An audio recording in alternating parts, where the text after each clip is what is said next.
வாங்க இன்னைக்கு நம்ம எல்லாருக்கும் ரொம்ப பிடிச்ச ஹோட்டல் ஸ்டைல் முறுமுறு காலிஃப்ளவர் 65 எப்படி செய்யறன்றத பார்க்கலாம்.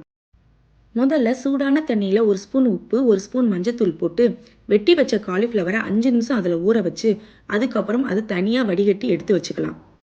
அப்புறம் நம்ம 65 மசாலா ரெடி பண்ணிடலாம். ஒரு பாத்திரத்தில் அரை கப் அரிசி மாவு, அரை கப் மைதா மாவு, அரை கப் கடல மாவு, ஒரு ஸ்பூன் மஞ்சத்தூள், ஒரு ஸ்பூன் மிளகாத்தூள், அரை ஸ்பூன் சீரகத்தூள், ஒரு ஸ்பூன் மல்லித்தூள், தேவையான அளவு உப்பு, இடித்த இஞ்சி பூண்டு, அரை கப் தயிர், பாதி எலுமிச்சம்பழ சாறு இதெல்லாம் சேர்த்து கொஞ்சமாக தண்ணி ஊற்றி நல்லா பிசைஞ்சுக்கோங்க.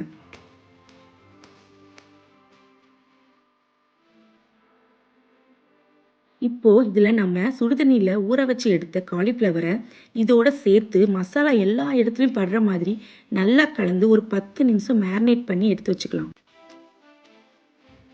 மசாலா நல்லா ஊறினதும் காலிஃப்ளவரை சூடான எண்ணெயில் போட்டு மிதமான தீயில பொரிச்சு எடுங்க. பொரிச்சு எடுக்கிறதுக்கு முன்னாடி நல்ல வாசனைக்காக கொஞ்சமாக கருவேப்பிலைய எண்ணெயில் போட்டு காலிஃப்ளவரோடு சேர்த்து எடுத்தீங்கன்னா அவ்வளோதாங்க. வெளியில் நல்ல கிறிஸ்பியாக உள்ள சாஃப்டாக மொறுன்னு சூப்பரான காலிஃப்ளவர் 65 அழகாக ரெடி ஆயிருங்க. இதை நீங்களும் கண்டிப்பாக ட்ரை பண்ணி பாருங்கள். நல்லாயிருக்கும். அடுத்த வீடியோவில் பார்க்கலாம். பாய்.